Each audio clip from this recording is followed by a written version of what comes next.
Here we go. So previously on The Thief of Always, our friend Harvey is in this holiday house. He believes his parents sent him there to have some fun and to just skip school. Unlikely, but he's buying it and he's having fun with Wendell building a treehouse. And this other gal, Lulu, is there, but she's acting kind of weird. And there's this lady, but he hasn't really met anybody else there. It's always summer. So here we go. Chapter 5, The Prison. What happened? And the cat died. Question cat died, or whatever it was called. Had a question mark tail. Blue cat. I think it's called blue cat. The temperature had risen while Harvey had been at lunch. A heat wave covered over the lawn, which was lusher and more thick with flowers than he remembered. Remember when he woke up? It was like a whole new season. It was like spring again. It made the trees around the house shimmer. He headed toward them, calling Wendell's name as he went. There was no reply. He glanced back toward the house, thinking he might see Wendell at one of the windows, but they were all reflecting the pristine blue sky. He looked from house to heavens. There was not a cloud in sight. A new suspicion stole upon him, which grew into a certainty as his gaze wandered back to the shimmering tops and the flowers underfoot. During the hour he'd spent in the cool of the kitchen, the seasons had changed. Summer had come to Mr. Hood's holiday house, a summer as magical as the spring that had preceded it. So think a little bit about the title, The Thief of Always, and how they keep talking about time. That was why the sky was so faultlessly blue and the birds making such music. The leaf-laden branches were no less content, nor the blossoms in the grass. It would not be a very long season, Harvey guessed. If the spring had been over in the morning, then most likely summer would not last the afternoon. I'd better make the most of it, he thought, and hurried to search for Wendell. He found him sitting in the shade of the tree with a pile of comics at his side. Want to sit down and read? He asked. Maybe later, said Harvey. First, I want to go look at this lake you were talking about. Are you going to come? What for? I told you it's no fun. All right, I'll go on my own. You won't stay long, Wendell remarked and went back to his reading. Harvey had a good idea of the lake's general whereabouts. The bushes on that side of the house were thick and thorny. It took several minutes to find a way through them. By the time he caught sight of the lake itself, the sweat on his face and back was clammy, and his arms had been scratched and bloodied by barbed plants. As Wendell had predicted, the lake wasn't worth the trouble. It was large, so large that you couldn't see the far side, but it was gloomy and dreary. The dark stones around it were covered with a film and a green slum. There were a bunch of flies buzzing around, like they had something rotten to feed on, and Harvey guessed they'd have no trouble finding a feast. This was a place where dead things belonged. He was about to leave when a movement in the shadows caught his eye. Somebody was standing further along the bank, almost eclipsed by the thicket. He moved a few paces closer to the lake and saw that it was Lulu, perched on the slimy stones at the very edge of the water, gazing into their depths. Speaking in a near whisper for fear he'd startle her, Harvey said, "It looks cold." She glanced up, her face full of confusion, and then without a word ran away through the bushes. "Wait," Harvey called, hurrying toward her, but Lulu had already disappeared. He might have run after her, but the sound of bubbles breaking in the lake took his gaze to the water. And there, moving just below the coating of scum, he saw the fish. They were almost as large as he was, child size. Their gray scales stained and encrusted, their bulbous eyes turned up toward the surface like the eyes of prisoners in a watery pit. They were watching him, he was certain of that, and their scrutiny made him shudder. Were they hungry, he wondered, and praying that he'd slip in the stones and tumble in? Or they wishing that he'd come with a rod and a line so they could be hauled from the depths and put out of their misery? What a life, he thought. No sun to warm them, no flowers to sniff, just circling round and round in circles. It made him dizzy just watching. Gasping with relief, he turned his back and returned into the sunlight as fast as he could. Wendell was sitting under the tree. "Well," he said, "you were right. Nobody in their right mind ever goes there. I saw Lulu." "Tell you, Wendell crowed, nobody in their right mind. And those fish." "Yeah, I know," Wendell said, pulling a face. "Ugly boogers, aren't they? Why would Mr. Hood have fish like that? I mean, everything else here is so beautiful." "Who cares?" said Wendell. "I do," said Harvey. "I want to know everything there is to know about this place." "Why?" "So I can tell my mom and dad when I go home." "Home?" said Wendell. "Who needs it? We've got everything we need here." I'd still like to know how it works. Is there some kind of machine making the seasons change? Wendell pointed up through the branches at the sun. Does that look mechanical to you? He said. Don't be a dope, Harvey. This is all real. It's magic, but it's real. You think so? It's too hot to think, Wendell replied. So sit down and shut up. He tossed a few comics in Harvey's direction. Look through these. Find yourself a monster for tonight. What's happening tonight? Halloween, of course, Wendell said. It happens every night. Harvey plunked down beside Wendell, opened his soda, and began to leaf through the comics. Wendell was right. It was too hot to think. What more did he really need to know?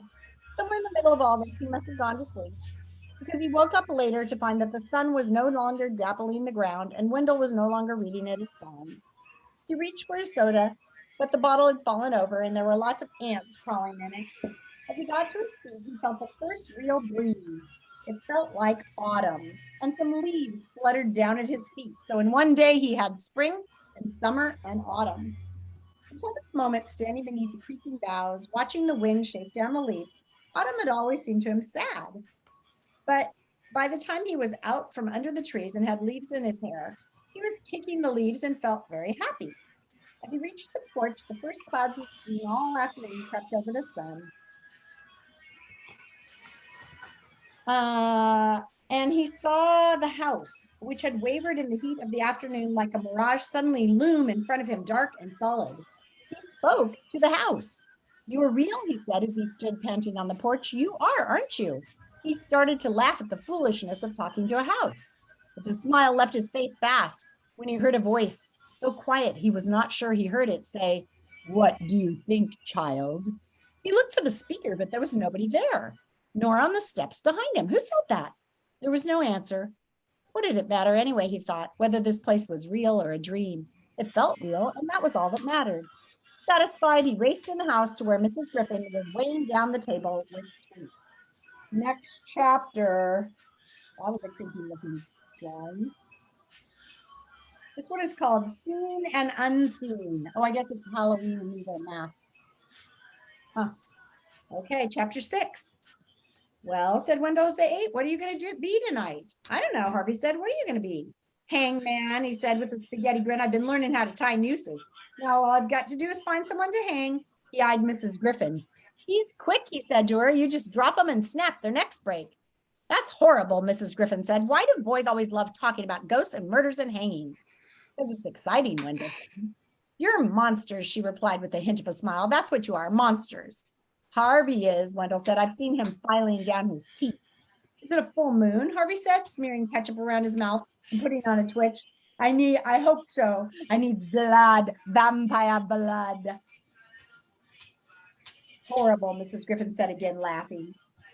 Perhaps the house had heard Harvey wishing for a full moon, because when he went upstairs and looked out the window, there it was. Look at it, Harvey said. I can see every crater. It's perfect. Oh, that's just a start, Wendell promised, and led Harvey to a large, musty room which had been filled with clothes of every description. Some were in baskets like actors' costumes, more were heaped at the far end of the room, and half hidden until Wendell cleared the way was a sight that made Harvey gasp. A wall covered from floor to ceiling with masks. Where did they all come from? Harvey said. Mr. Hood collects them, Wendell explained, and the clothes are just stuff that kids who visited here left behind. Harvey wasn't interested in the clothes. It was the masks that he liked. They were like snowflakes, no two alike. Some were of wood, some were plastic, some were bright, some were yucky looking. And there were masks of clowns and foxes, masks of skulls. Take your pick, said Wendell. There's bound to be a vampire somewhere. Whatever I come in here wanting to find, I find it sooner or later. He started to leave the pleasure of choosing his mask until last. He started going through the clothes. Where were their owners now? So many jackets and shirts and shoes and belts. Where did all these clothes come from? The thought of these garments belonging to dead folk brought a little shudder to his spine, which was only right. It was Halloween, after all. Finally, he found a long black coat with a collar he could turn up, which Wendell pronounced very vampire. Well satisfied, he went back to the wall of faces, and he found a mask he hadn't seen before. He took it down and put it on. It fitted perfectly. What do I look like? Harvey asked, turning to face Wendell, who had found an executioner's mask. Ugly as sin. Good. Where do we go trick-or-treating? Harvey wanted to know. Out in the street? No, said Wendell. It's not Halloween in the real world, remember? We're going around to the back of the house. That's not very far, Harvey remarked. It is at this time of night, Wendell said creepily. The house is full of surprises. You'll see. Harvey looked up at the house through the tiny eye holes of his mask. It loomed large as a thunderhead. Come on, said Wendell. We've got a long trip ahead. A long trip, Harvey thought. How could it be a long trip to the back of the house? But once again, Wendell was right. The house was full of surprises. The trip, which had been a 2-minute walk in the bright afternoon, soon became a trek, and Harvey wished he'd brought a flashlight and a map. The leaves rustled underfoot. Why am I doing this? He asked himself. I'm cold and I'm uncomfortable. He might have added frightened, but he left that thought unsaid. As he was about to suggest they turn back, Wendell pointed up and hissed, "Look!" Harvey looked directly overhead. A form was moving silently against the sky. The moon had slunk away behind the roof and shed no light upon this night flyer, so Harvey could only guess at its shape. Its wings were wide but ragged, too ragged to hold it up, he thought. Instead, it seemed to claw at the darkness as it went, as though it were crawling on the very air itself. A glimpse was all Harvey had, then it was gone. What was that? He got no answer. In the moments he'd taken staring up at the sky, Wendell had disappeared. Wendell, Harvey whispered, where are you? There was no reply. I know what you're doing, Harvey said, and you won't scare me that easily. This time there was a reply of sorts, not words, but the creaking sound from somewhere in the trees. He's climbing up the treehouse, Harvey thought, and determined to catch Wendell and scare him back, he followed the sound. Despite the branches, despite the fact that the leaves had fallen off the branches, there was only a little glimmer of starlight falling through the trees. He slipped his mask down so he could see better. He could still hear somebody climbing the ladder, and he stumbled in the direction until he grasped the ladder. Now the sound was so loud he was certain he was right beneath the tree. He looked up, but as he did so, something brushed his face. He snatched at it, but it was gone, at least for a moment. Then it came again, brushing his brow from the other side. He snatched at it a second time. Got you, he cried. His yell of triumph was followed by a rush of air and the sound of something crashing to the ground at his side. He jumped, but refused to let go of whatever he was holding. Wendell, he called. By way of a reply, a flame flared in the darkness behind him, and fireworks erupted. By its flickering light, he saw what he held, and seeing it, let out a panicked yell. It was not a ladder he'd heard creaking. It was a rope. Not even a rope, a noose, and in his hand, the leg of the man hanging from the noose. He let go and stumbled backward. To judge by the man's expression, he had died horribly. His tongue lolled from his foamy lip. His veins were so swollen, his head looked like a pumpkin. Either that, or it was a pumpkin. Fresh fireworks lit up the night. And as he held onto the trouser leg, the body of the coat filled in bundles of clothes. The head was just a mask of a pumpkin. Wendell, he yelled, turning his back on the scene of the execution. Wendell was standing on the far side of the fireworks, his ear-to-ear grin lit by the splitting sparks. He looked like a demon. At his side was the ladder that had come crashing down to get the drama underway. I warned you, Wendell said. I'll get you back for this, Harvey said, his heart beating. I swear I'll get you. You can try, Wendell crowed. Had enough Halloween for tonight? Harvey didn't want to admit it, but he was done. Smile, Wendell said. We're in the holiday house. All right, Harvey said, as he allowed himself to smile. There'll be other nights. Always, said Wendell.